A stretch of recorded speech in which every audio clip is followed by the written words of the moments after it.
Silakan duduk saudara.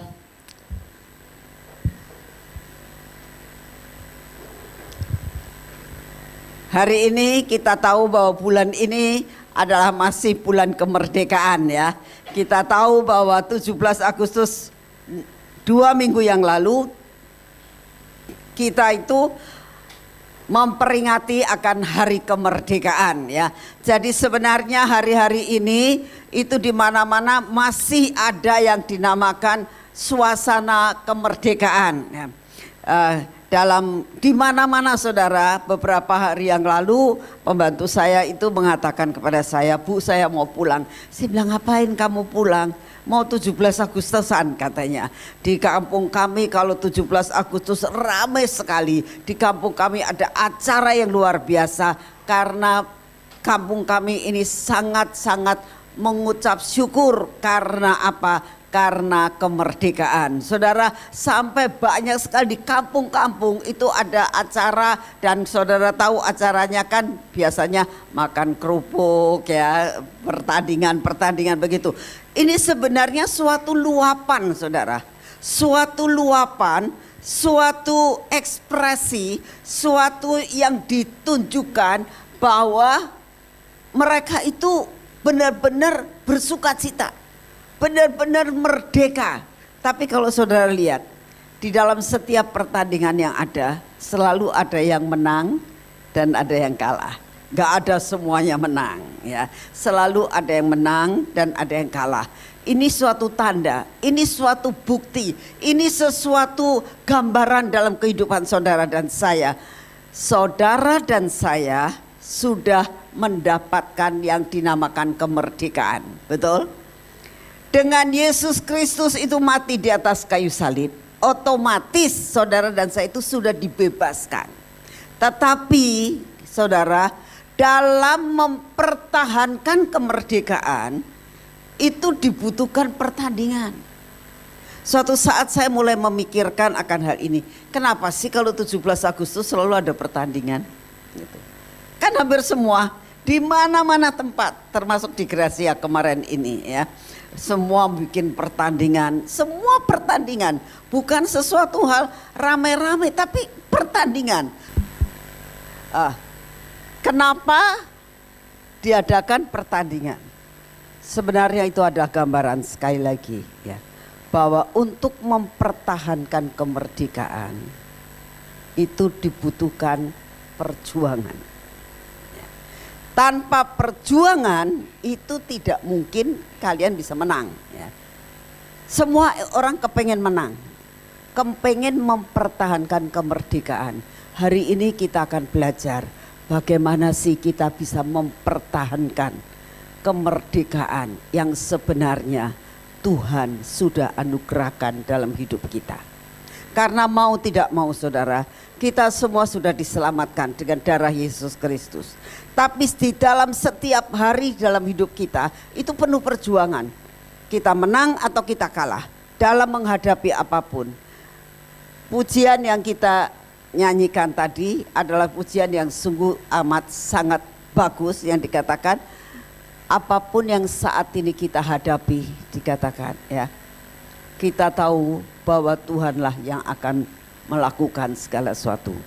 Karena apa? Dia sanggup membelah laut, dia sanggup membuat mujizat. Nah, sebenarnya kalau kita lihat dalam pujian-pujian penyembahan kita tadi sebenarnya jawaban bagaimana kita bisa mempertahankan kemerdekaan, yaitu kalau kita ada di hati Tuhan.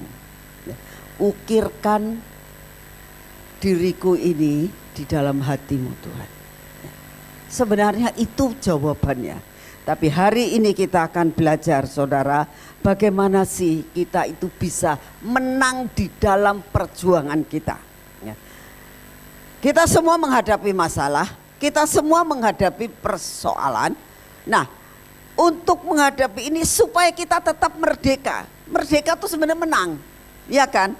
Kalau kita menang pasti merdeka, betul nggak?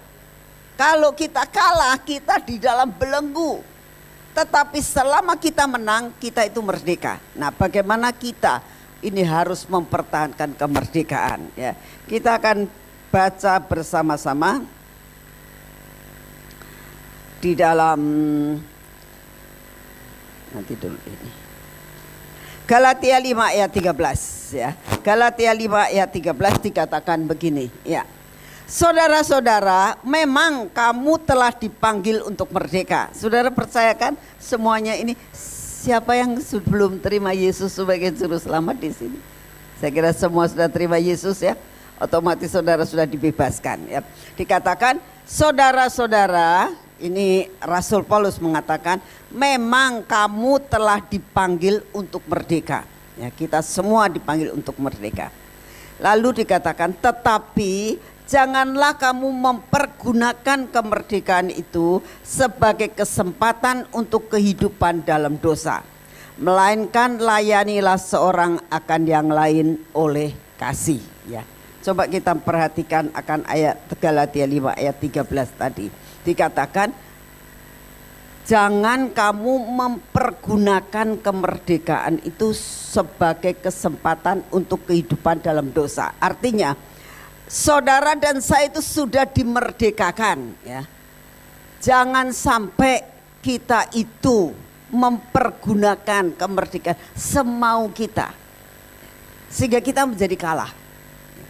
Kalau kita melakukan segala sesuatu seperti yang Tuhan mau, kita selalu akan menang di dalam kemerdekaan. Kita akan selalu menang di dalam pertandingan ya. Karena apa? Karena Tuhan menginginkan kita itu harus saling melayani. Dikatakan di sini, melainkan layanilah seorang akan yang lain oleh kasih. Melayani seorang akan yang lain oleh kasih. Apa yang dimaksudkan seperti ini? Melayani seorang dengan yang lain oleh kasih. Ada seorang yang kemarin ini melakukan kesaksian ya, bahwa dia mempunyai musuh. Ya. Orang itu mengacaukan perusahaannya. Dia ingin benci kepada perusahaan itu. Ya. Ada satu perusahaan di mana dia membenci perusahaan itu, dia ingin menghancurkan perusahaan itu. Nah, pada saat mereka itu datang mau ngepung, mau membuat demo ya. Sebenarnya tidak ada masalah, dia bukan karyawan di tempat itu, tapi dia membuat demo di tempat itu. Ya. Apa yang harus dilakukan? Nah, semua orang mengadakan blokir. Bagaimana caranya untuk pendemo itu tidak masuk? Tapi pendemo kan pasti ada kepalanya. Kepala itu yang teriak-teriak dan teriak-teriak. Saudara, pada saat yang seperti itu pemimpinnya berdoa sama Tuhan. Tuhan, apa yang harus aku lakukan? Mereka sakit hati. Sakit hati sama siapa? Pikirnya dia nggak ngerti sakit hatinya sama siapa. Tapi Tuhan mengatakan kamu harus minta maaf. Tuhan, rasanya saya tuh nggak punya salah terhadap orang itu sampai orang itu membuat sesuatu demo. Tapi engkau nyuruh saya harus minta maaf untuk melayani dengan kasih. Jadi akhirnya apa yang dia lakukan? Kebebasannya. Ya. Dia tanggalkan semuanya. Tapi dia melayani dengan kasih. Dia datangi orang itu dan diajak bicara ya, dan dia minta maaf. Orang itu jadi melongo. Kok orang ini tiba-tiba minta maaf sama saya? Sehingga tiba-tiba dengan perkataan yang seperti itu yang marah bisa langsung terjadi negosiasi yang luar biasa dan mereka minta maaf. Justru saling minta maaf. Dan apa yang terjadi? Justru dia mengatakan dia mau bekerja membackup akan semua apa yang dilakukan di perusahaan itu. Saudara, hanya dengan kasih. Nah, ini pun pernah terjadi di Gracia, saudara. Pada suatu saat saya juga gak tahu pada waktu itu mendemo persekutuan kita tuh mau mulai persekutuan pada saat itu. Mau mulai latihan atau apa saya rada lupa. mau persekutuan, betul mau persekutuan. Itu dihalangi orang persekutuan masuk. Ya. Sedangkan di dalam persekutuan ini kan sudah ada anak pemain musik, anak penari sudah ada di situ semua, pengurus juga sudah datang gitu. Kita di dalam ini sampai terkungkung tidak bisa keluar. Yang di luar orang persekutuan yang mau masuk tidak diperbolehkan. Itu orang pendemo di luar. Terus beberapa pengurus ngomong, Ibu Nani jangan keluar. Pokoknya Ibu Nani nggak boleh keluar. Sudah di kamar sini aja. Ya saya pikir kalau saya nggak keluar nemuin dia, terus gimana? Karena akhirnya dia masuk ke ruangan dan ada beberapa ornamen yang mau dicopotin. Saya bilang, ini nggak bisa kalau cara kayak gini. Ya, terus saya doa, Tuhan apa yang harus saya lakukan? Tuhan ngomong temuin nak. Saya bilang udah kamu doa saja. Saya bilang gitu, kamu doa di kamar ini, saya mau keluar untuk nemuin. Jangan nemuin. Ya saya tahu mereka pikir supaya jangan sampai saya diapa-apain gitu loh nanti dengan pendemo itu. Tapi saya percaya kepada Tuhan dalam menghadapi badai apapun. Yang penting kita harus belajar untuk nanya apa yang sebenarnya Tuhan mau. Apapun juga kalau bersama dengan Tuhan, belajar untuk kita itu berani untuk menemuin segala sesuatu. Akhirnya saya keluar. Dia mulai teriak-teriak, itu di dalam ruangan. Teriak-teriak dan dia mengatakan, mana pemimpinnya, mana pemimpinnya gitu. Mereka juga nggak tahu sebenarnya. Ya. Tiba-tiba saya keluar, saya bilang, Pak, yuk kita ngobrol. Ibu siapa? Ya saya pemimpinnya, saya bilang. Tapi saya nggak pakai garang ya, saya terus senyum aja. Ya saya pemimpinnya Pak. Oh ibu, ya. Lalu Tuhan ngomong, tepuk punggung. Ini pundaknya. Saya mulai, Pak, saya tepuk pundaknya. Saya bilang, Pak, yuk kita bicara. Begitu saya tepuk, tapi saya dalam hati berdoa dalam nama Tuhan Yesus, tepuk itu pundaknya. Dia itu bisa rep mukanya, sangat berbeda. Mau duduk, terus dia tiba-tiba ngomong gini, saya itu lihat ibu. Kok jadi saya ingat mama saya yang meninggal. Loh aneh gak saudara? Saya bilang, jadi saya gak bisa ngomong Bu, gak bisa ngomong. Dia bilang, ya Pak, tidak ada sesuatu yang tidak bisa diselesaikan. Saya bilang, ini kan sudah malam, saya bilang begitu. Ya sudahlah Pak, saya besok ke kantor. Saya besok ke kantor, kita bicara baik-baik di kantornya, di kantor Bapak. Saya bilang, boleh Bu, boleh. Saya minta maaf ya Bu, pulang dia. Ya. Selesai dia pulang, semuanya sudah beres, tak lihat di depan sudah kosong belum? Oh sudah kosong. Jadi kita akhirnya persekutuan sendiri ya, tapi nggak ada jemaatnya karena nggak boleh masuk sih. Jadi kita coba pemimpin, pemain musik dan sebagainya dan penari kita berdoa mengucap syukur. Nah salah satu hal saudara yang bikin saya pusing itu adalah saya besok mau ke Australia. Itu yang bikin pusing, aduh Tuhan ini gak bisa dibatalkan saya ke Australia. Tiket sudah ada, semua sudah ada, udah mau berangkat ke Australia. Kejadian ini hari Rabu itu, sedangkan ini kan persekutuan hari Selasa. Dan kejadiannya itu saya besok janji menghadap sama dia. Itu yang bikin saya luar biasa pusingnya saudara. Terus saya bilang Tuhan ini apa yang harus terjadi? Kita harus menang. Ya. Kemerdekaan yang Tuhan berikan itu kita harus menang. Mempertahankan kemerdekaan. Ya. Dengan cara kita jangan berbuat dosa. Dan jangan kompromi dengan dosa. Jadi apa yang akhirnya saya alami? Saya bingung, Tuhan buat jalan. Ya. Untung saya itu minta nomor handphonenya dia. Ya. Jadi saya pikir jalan satu-satunya saya itu sudah jam 10 malam. Kalau saya telepon rasanya kok saya itu gak sopan. Ya. Jadi satu-satunya jalan saya WA.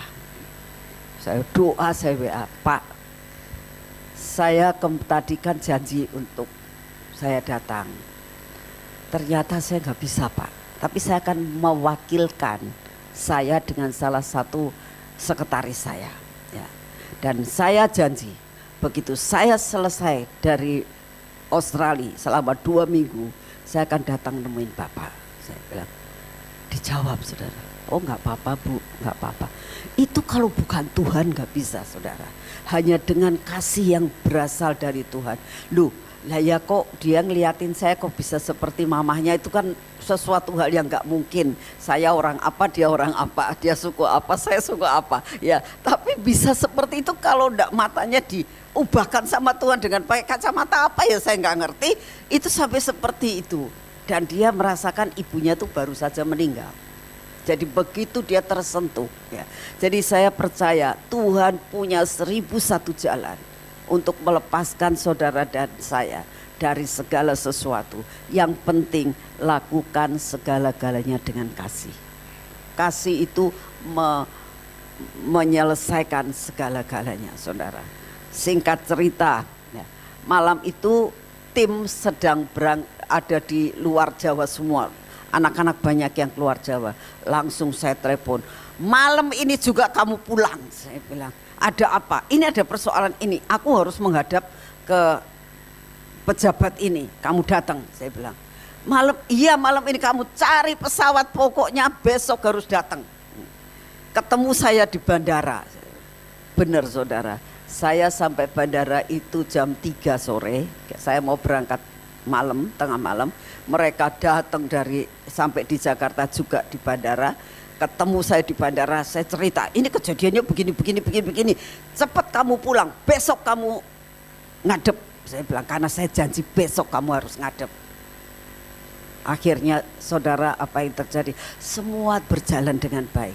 Dan sampai dengan detik sekarang ini, dia selalu kalau ada apa-apa telepon saya saudara. Ibu apa kabar? Itu lebaran, bukan saya ngasih selamat lebaran sama dia. Dia yang ngasih selamat lebaran sama saya. Jadi kewalik saudara. Terus kadang-kadang kalau apa dia tanya, Bu lagi ada di mana? Oh ada di Cirebon Pak. Dia bilang gitu. Semuanya diatur dengan baik. Buat Tuhan tidak ada barang yang mustahil. Untuk Tuhan itu melakukan segala sesuatu. Yang penting biarlah kita mempertahankan kemerdekaan. Jangan kita dibelenggu lagi dengan yang dinamakan penjajahan dari segala sesuatu. Memang saudara, saat ini kita sudah lepas ya dari penjajahan. Kita sudah lepas dari kutuk dosa, itu sudah. Tetapi sekitar kita ini masih banyak perkara yang kita harus perangi. Kita harus benar-benar melakukan segala sesuatu sampai kita bisa menang ya. Nah, kita akan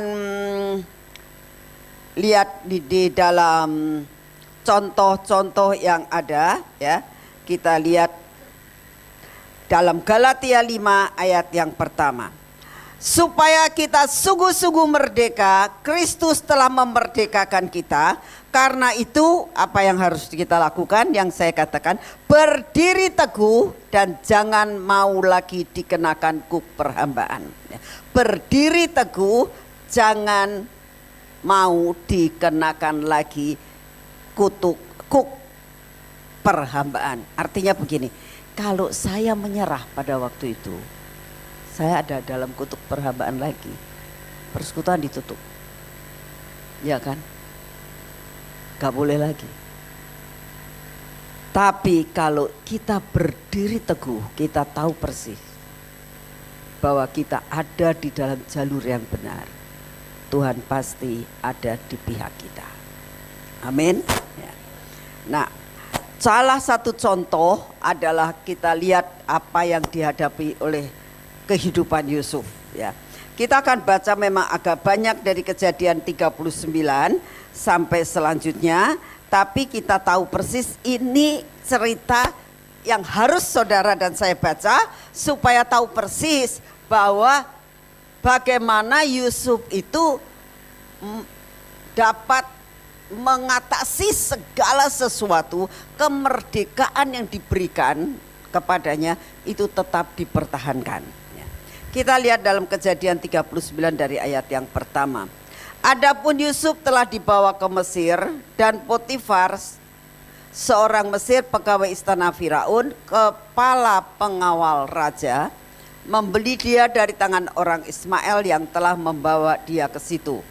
Tetapi saudara lihat ayat kedua, Tuhan menyertai Yusuf sehingga ia menjadi seorang yang selalu berhasil dalam pekerjaannya. Maka tinggallah ia di rumah tuannya orang Mesir itu. Saudara, Yusuf ini orang benar yang taat sama Tuhan.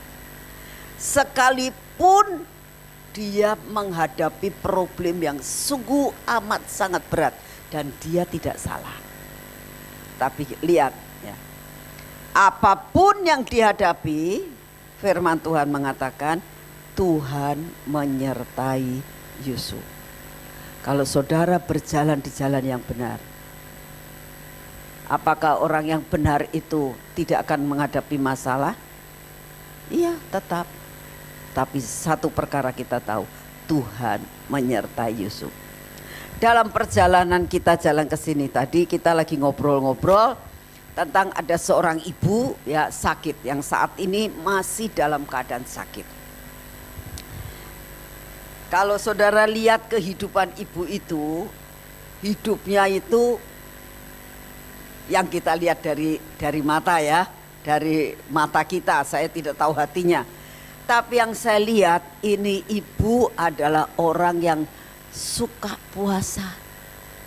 Hidupnya hanya karena hidupnya tuh doa terus. Kalau mau persekutuan itu sepanjang malam itu dianya doa terus, nggak tidur. Jadi misalnya gereja ya, dia gereja Sabtu itu dia sudah mulai doa puasa, doa tidak tidur sepanjang hari malam itu sampai Minggu pagi, sampai kebaktian, sampai selesai kebaktian. Itu dia jam Minggu siang-siang gitu baru dia istirahat. Hidupnya sangat-sangat luar biasa. Hidupnya selalu berdoa. Pelayanan Tuhan, suruh doakan orang. Banyak mujizat yang dia alami ya, membuat sesuatu hal yang luar biasa. Saya tadi dengar, saya bilang, gimana ya tante ini ya? Saya bilang, sakit. Bahkan kakinya yang biasa dipakai untuk berlutut, kakinya sekarang tidak bisa buat jalan. Tapi satu perkara yang kita lihat, dia itu tidak pernah menyalahkan Tuhan. Dia nggak pernah ngomong begini, Tuhan, aku ini kurang apa sih sama engkau? Aku berdoa, aku ini selalu puasa. Hidupku itu tidak lain daripada menyenangkan hatimu. Kenapa kau izinkan aku? Dengan aku nggak bisa jalan, akhirnya aku nggak bisa berlutut. Aku nggak bisa berdoa dengan berlutut seperti biasa. Saudara, nggak pernah ngomong begitu. Tetap dia mengucap syukur. Sekalipun dalam menghadapi apa yang saat ini dia hadapi. Ini namanya menang, saudara. Hidup di dalam kemerdekaan sekalipun ada dalam masalah. Ini tidak beda dengan Yusuf. Statusnya adalah budak, ya, tidak merdeka. Lalu yang kedua, dulunya dia anaknya bos, sekarang jadi pelayan. Itu kan kebalikannya. Tetapi sekalipun seperti itu, dikatakan apa yang dikerjakannya berhasil karena Tuhan menyertai. Saya percaya ibu ini dia bisa kuat karena penyertaan Tuhan yang sempurna. Jadi di dalam masalah apapun percayalah bahwa Tuhan pasti menyertai saudara dan saya sehingga kalian menghadapi suatu kemenangan, ya. Ayat yang ketiga, setelah dilihat oleh tuannya bahwa Yusuf disertai Tuhan dan bahwa Tuhan membuat berhasil segala sesuatu yang dikerjakannya, maka Yusuf mendapat kasih tuannya dan ia boleh melayani dia. Kepada Yusuf diberikannya kuasa atas rumahnya dan segala miliknya diserahkan pada kekuasaan Yusuf. Saudara, dari seorang budak yang tidak punya hak apa-apa diberi hak penuh untuk melayani pejabat yang tinggi. Itu enggak mudah loh, saudara. Itu enggak mudah. Tapi dikasih kekuasaan. Sampai segala miliknya diserahkan kepada kekuasaan Yusuf. Sejak ia memberikan kuasa dalam rumahnya atas segala miliknya kepada Yusuf, Tuhan memberkati rumah orang Mesir itu karena Yusuf. Sehingga berkat Tuhan ada atas segala miliknya, baik yang di rumah maupun yang di ladang. Saudara, bayangkan. Bukannya Yusuf yang diberkati, tapi majikannya juga diberkati oleh karena penyertaan Tuhan. Tapi apakah Yusuf itu dilepaskan dari budak? Tidak. Statusnya tetap budak. Statusnya tetap budak. Tetap ada di bawah penguasaan dari majikannya, tetapi dia hidup dalam kemerdekaan, menang dalam kemerdekaan. Segala miliknya diserahkannya pada kekuasaan Yusuf dan dengan bantuan Yusuf ia tidak usah lagi mengatur apa-apapun selain daripada makanannya. Adapun Yusuf itu manis sikapnya dan elok parasnya. Saudara tahu kedudukan Yusuf sekalipun sebagai budak, tapi dia punya kedudukan sangat tinggi, dipercaya tuannya. Itu sangat luar biasa sekali. Levelnya sudah naik. Selang beberapa waktu istri tuannya memandang Yusuf dengan birahi lalu katanya, marilah tidur dengan aku. Tetapi Yusuf menolak dan berkata kepada istri tuannya itu, dengan bantuanku tuanku tidak lagi mengatur apa yang ada di rumah ini dan ia telah menyerahkan segala miliknya pada kekuasaanku. Bahkan di rumah ini ia tidak lebih besar kuasai daripadaku dan tiada yang tidak diserahkan kepadaku selain daripada engkau sebab engkau istrinya. Bagaimana mungkin aku melakukan kejahatan yang besar ini dan berbuat dosa terhadap Allah? Saudara, ini kesempatan yang diberikan oleh Yusuf untuk melakukan perbuatan yang tidak baik. Ingin kemerdekaannya diambil oleh iblis.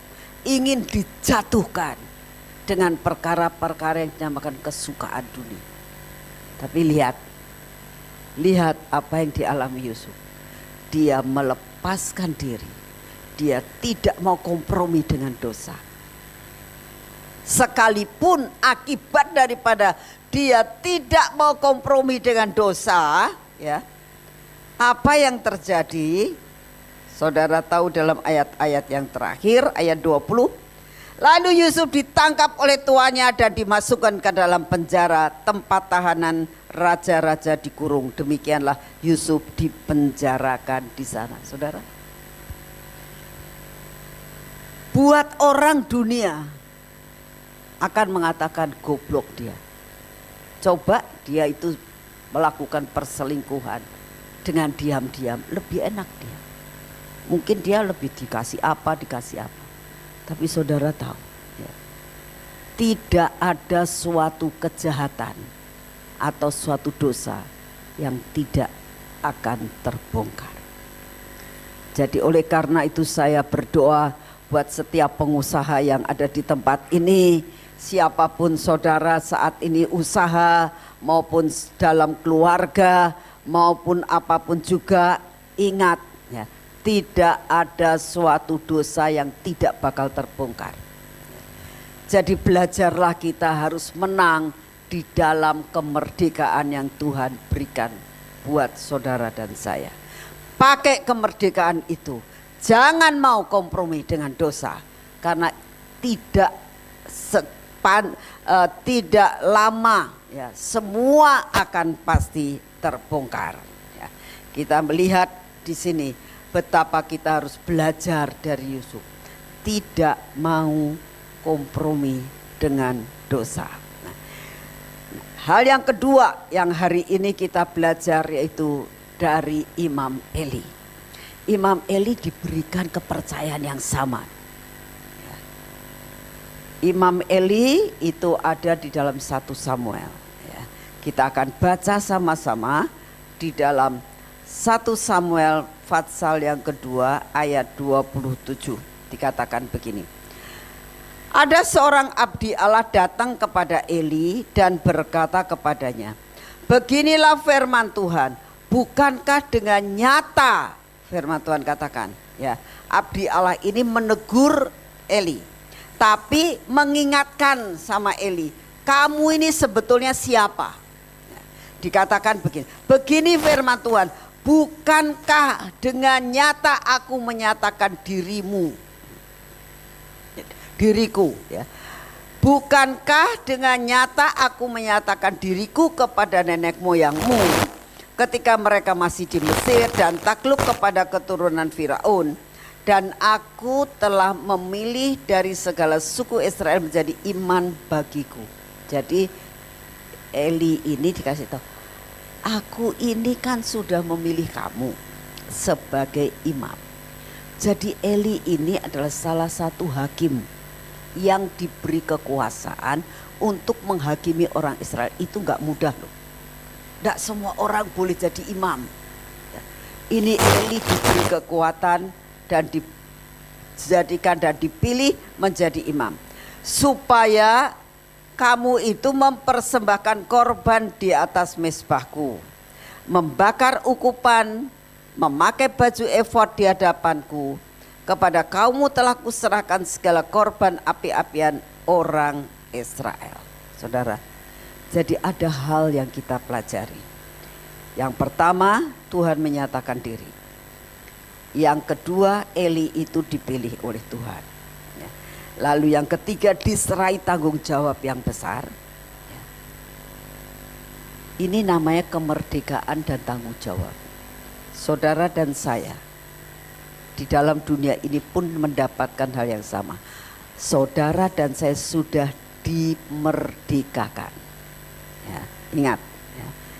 Lalu dikatakan saudara dan saya telah dipilih Tuhan. Firman Tuhan mengatakan, bukannya kamu yang memilih aku, tapi aku yang memilih kamu. Betul?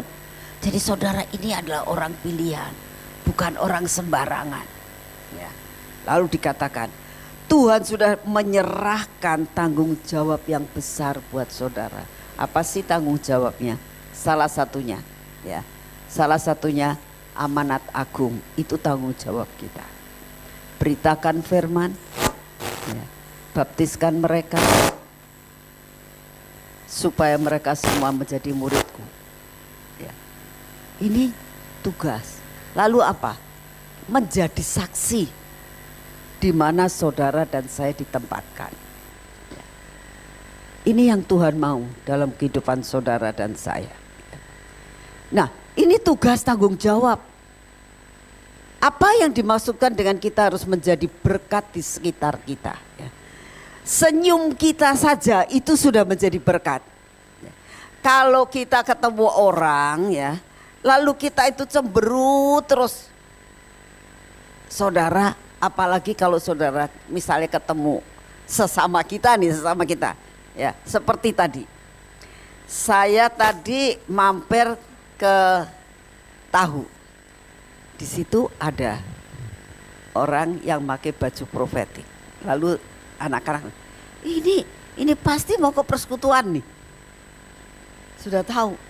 Kayaknya ini yang pemain musik loh, katanya gitu. Tuh. Sudah ada cirinya, saudara. Saudara tahu nggak sih bahwa saudara dimanapun juga tuh saudara ada cirinya kalau saudara itu anak Tuhan. Apalagi kalau pakai baju profetik. Wah, wis seorang bahtera tahu semua. Tapi kalau saudara tidak bisa mempunyai dampak di sekitar saudara, ya, lalu saudara ini cemberut atau lagi bertengkar dengan tukang parkir ya, gak bisa jadi berkat. Ya. Tanggung jawabmu bagaimana? Kemerdekaanmu dirampas dan engkau ada di dalam perbudakan lagi.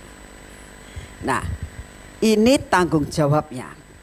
Tapi kita belajar dari Imam Eli ini. Imam Eli tidak bisa mempertahankan tugas dan kewajiban panggilannya. Coba kita lihat ayat 29, dikatakan begini. Mengapa engkau memandang dengan loba segala korban sembelihanku dan korban sajianku yang telah kuperintahkan, dan mengapa engkau menghormati anak-anakmu lebih daripadaku, sambil kamu menggemukkan dirimu dengan bagian yang terbaik dari setiap korban sajian umatku Israel. Nah, kesalahannya ada beberapa. Memandang loba kepada persembahan korban sembelihan dan korban sajian. Artinya memandang loba. Matanya ini sudah nggak benar. Orang Kristen yang matanya nggak benar. Ya. Orang yang menamakan dirinya Kristen tapi memandang dengan mata yang loba. Saudara, loba itu apa sih? Serakah, saudara, sebenarnya. Pengen semuanya jadi miliknya dia. Orang lain punya ini, aduh aku ya kepengen yang itu. Orang lain punya ini, aku juga kepengen. Semua kepengen, itu namanya loba. Ya. Ada seorang pengusaha, suatu saat dia minta doa, minta didoakan. Dia bilang, saya ini pengen didoakan. Saya pengen tahu Tuhan itu sebenarnya pengen apa sih sama saya. Saya tuh pengen cinta Tuhan. Saudara, saya lihat orang ini cinta Tuhan. Dia kalau memberikan persembahan sama Tuhan itu nggak pakai hitung-hitungan. Sungguh dia kalau begitu ada pekerjaan Tuhan, dia selalu ingin mensupport. Ya. Sebenarnya bagus, luar biasa. Suatu saat dia minta didoakan, saya doakan. Tiba-tiba saudara, saya juga agak tidak enak ngomongnya. Tiba-tiba dapat firmannya terlalu vulgar. Ya. Tuhan ngomong begini. Tuhan bilang kamu tuh cinta uang dan kamu itu semua serakah. Ya, saya harus sampaikan. Ya. Kamu itu cinta uang dan kamu itu serakah. Dia ketawa luar biasa. Bener. Terus dia ngomong gini. Ibu Nani kan tidak tahu kan sifat saya. Rasanya saya itu orangnya royal. Dia bilang. Apa pekerjaan Tuhan tak kasih support, tak support. Ya kan. Tapi sebenarnya saya itu cinta uang. Cinta uangnya bukan kikir, dia bilang. Cinta uang itu bukan kikir, dia bilang gitu. Kalau kikir itu semua buat saya, itu semua buat saya, itu buat saya, itu dan saya tidak mau ngasih sama orang lain, itu kikir. Ya, kalau saya tidak mau ngasih, itu kikir. Saya itu semua buat saya juga mau bagi kepada pekerjaan Tuhan, dia bilang gitu. Tapi saya memang orang yang cinta uang dan serakah. Kalau bisa semua tak ambil sama saya. Kalau orang lain ke usaha apa, saya pengen usaha itu. Orang ini usaha apa, saya pengen usaha itu. Semua usaha yang orang lain punya, saya kepengen. Oh, ya makanya Tuhan ngomong kamu tuh serakah. Belajar mulai sekarang. Apa yang menjadi bagian kamu, itulah yang kamu kerjakan. Kalau semua kamu ambil, belum tentu semua itu akan menghasilkan. Nah, sekarang dia mulai belajar. Mata yang loba. Nah, apa yang dialami oleh Imam Eli ini, kenapa sampai dia makan mata yang loba? Karena setiap persembahan korban sembelihan dan korban sajian yang diberikan, kan sebenarnya lemak itu untuk Tuhan, tapi lemak itu enak. Dia ngambil duluan lemaknya, ya. Yang enak-enak yang diambil. Kalau dia mempersembahkan suatu, yang daging yang paling empuk yang diambil, sisanya dipersembahkan untuk Tuhan. Nah, Itu zaman dulu. Nah kalau zaman sekarang bagaimana? Kalau mau misalnya di sini mungkin nggak ada. Kalau mau ke persekutuan, mau ke gereja, ya ngambil recehnya saja, ya. Ngambil uangnya yang sudah jelek, ya. Itu yang dipersembahkan kepada Tuhan. Itu hampir sama seperti itu, saudara. Ya. Kalau mau memberikan apa-apa untuk Tuhan, itu yang jelek. Nah, ada seorang ibu yang ditegur sama suaminya. Dia begini, aku tuh heran liatin kamu. Kamu tuh kalau ngasih sama orang lain, kenapa barang yang mahal-mahal dan bagus? Sedangkan untuk diri kamu sendiri tidak seperti itu. Saudara tahu jawaban istrinya? Saya ingin memberikan yang terbaik untuk orang lain. Suaminya sampai, kok aneh sih? Ya,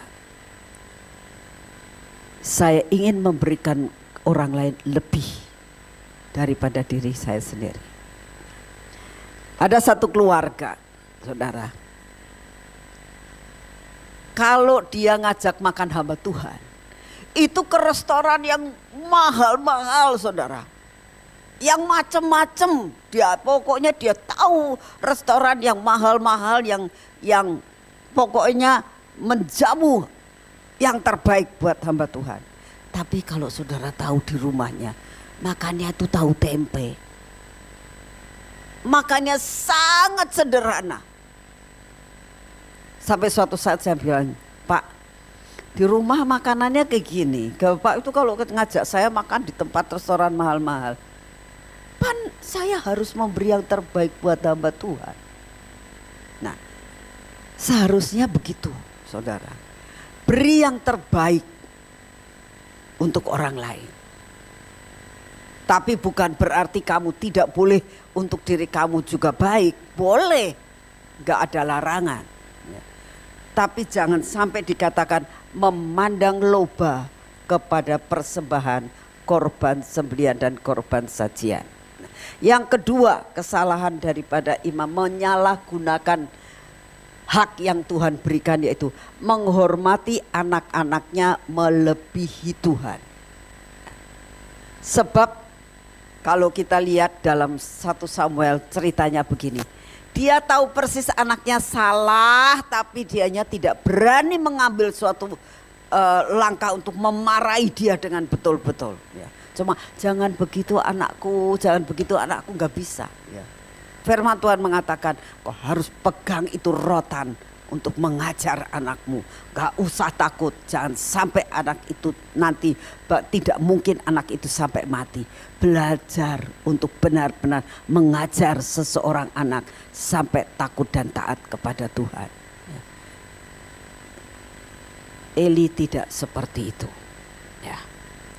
Dan itu yang Tuhan tidak suka. Yang ketiga, menggemukkan diri dengan bagian yang terbaik, yang tadi saya sudah katakan, ya. Yang enak-enak itulah yang dimakan. Saudara tahu akhir daripada kehidupannya Imam Eli ini menjadi gemuk sekali. Ya makannya enak-enak terus. Ya. Yang kedua, matanya menjadi bular. Matanya sudah tidak bisa ngelihat lagi. Karena apa? Selalu matanya dipakai untuk memandang dengan loba. Ya. Jadi ada yang dinamakan tabur tuai. Ingat saudara, saya berdoa dalam hal ini. Biarlah saudara mempertahankan akan kemerdekaan yang Tuhan berikan. Kalau kitanya tidak dapat mempertahankan kemerdekaan yang Tuhan berikan, ini yang terjadi. Tidak dapat mengelola apa yang Tuhan anugerahkan. Imam Eli itu sebagai imam yang gagal, saudara. Tapi satu hal yang saya melihat akan apa yang baik daripada Eli, dia bisa menjadi guru buat Samuel. Tadi malam saya mulai merenungkan untuk khotbah di tempat ini, tapi saya juga mendapatkan suatu pelajaran dalam hal ini. Eli ini gagal untuk mendidik anaknya, tapi dia tidak gagal di dalam mendidik akan Samuel. Kenapa kok bisa seperti itu? Karena Samuel punya hati yang penuh dengan hikmat. Samuel mulai umur 3 tahun dia sudah ditaruh di bait Allah itu. Matanya melihat. Samuel tidak punya mata yang loba. Samuel punya mata yang penuh dengan hikmat. Jadi dia lihat persis apa yang dia lakukan anak-anaknya Eli. Dia tidak menghakimi. Dia justru merasakan kasihan yang engkong Eli ini. Wis tua, anak-anaknya kayak begitu. Nanti kalau aku dididik seperti itu lagi kayak apa? Dia sudah gak punya pengharapan. Maka dia menjadi anak yang baik. Apa yang diperintahkan oleh Eli dilakukan. Contoh, dia diperintah Eli dilakukan. Saat dia pertama kali dengar suara Tuhan. Dia gak tahu itu suara siapa. Dia lari ke Imam Eli. Pak, apa Bapak manggil saya? Oh enggak, kamu tidur lagi aja. Masih kecil. 2 kali. Pak, lagi manggil saya. Enggak, tidur aja. 3 kali. Eli tahu ini bukan manusia. Nanti ya nak, kalau sekali lagi kamu mendengar, kamu tak ngasih tahu, ya Tuhan ini aku. Apa yang engkau mau bicarakan kepadaku? Apa yang dilakukan oleh Samuel? Nurut. Betul kan? Dia tidak mengatakan sudah sekali 2 kali tidur lagi. Itu anak-anaknya Eli yang begitu. Dia tidak seperti itu. Dia diberitahukan dengan hikmat dia tangkap. Dia menjadi pelaku firman. Siapa yang jadi gurunya Samuel? Ya Eli. Ya dia tinggal di situ, mama papanya gak pernah ngajarin dia. Sampai tua dia selalu di situ. Sampai besar. Siapa yang ngajarin? Zaman itu gak ada sekolah. Dia hidup dalam lingkungan yang tidak benar. Karena dia punya hikmat ilahi. Dan dia nurut apa yang disampaikan. Ini salah satu contoh. Saudara belajar nurut sama firman Tuhan. Sekalipun saudara dan saya hidup di tengah-tengah sampai saat ini. Dalam masa-masa kegelapan kita tahu dunia ini tambah lama tambah gelap loh saudara. Dalam keadaan perekonomian maupun apapun juga itu gelap banget ya. Kalau kita lihat sekarang semua barang naik, semua terjadi. Dan kita tidak akan bakal tahu apa yang bakal terjadi. Dan kalau kita lihat di mana-mana semua sudah, negara-negara sudah mulai bangkrut semua. Panas yang luar biasa membuat gagal panen di mana-mana. Kita tahu bukan masalah yang gampang. Tapi satu perkara, minta hikmat daripada Tuhan. Sampai kita mengerti apa yang harus kita lakukan. Percaya saudara akan dipeliharakan seperti Tuhan peliharakan bangsa Israel di Goshen. Jangan tinggalkan Tuhan. Jangan menyalahgunakan kemerdekaan yang Tuhan berikan. Tetap pegang teguh firman Tuhan. Pasti saudara dan saya akan dipeliharakan Tuhan dalam masa kesukaran apapun juga. Amin. Mari kita berdoa. Terima kasih Tuhan untuk semua firman-Mu pada malam hari ini. Ampuni kami kalau kami seringkali menyalahgunakan suatu wewenang, suatu berkat, sesuatu yang sudah Engkau siapkan buat kami. Kami minta ampun Tuhan kalau kami melakukan hal-hal yang menyakitkan hati-Mu. Dan saat ini kami datang di hadapan-Mu ya Tuhan. Berikan kepada kami hati yang taat, yang teguh, dengan hikmat yang berasal daripadamu. Maka kami tahu Tuhan, kami akan tetap dipeliharakan. Kami tetap seperti Yusuf. Kami tetap dapat mengalami kemenangan demi kemenangan bersama dengan Engkau. Terima kasih Bapa, pemeliharaanmu sempurna atas hidup kami. Tanamkan firman-Mu dalam hati kami. Di dalam nama Tuhan Yesus. Amin. Saudara, angkat tangan saudara. Bapa, ini tangan-tangan kami. Kami mohon jaminan yang daripadamu Tuhan. Pulang dari tempat ini kami minta jaminan untuk dapat mempertahankan akan semua kemerdekaan yang Kau sudah berikan buat kami. Untuk sampai kami kepada garis akhir, Engkau tetap melihat kami dalam keadaan setia. Terima kasih untuk kasih setiamu. Kami pulang dari tempat ini, semua berkat yang terbaik yang dari surga, semua yang Engkau sudah sediakan, berkat-berkat yang terbaik kami terima. Kekuatan, kesehatan yang sempurna kami terima di dalam nama Tuhan Yesus.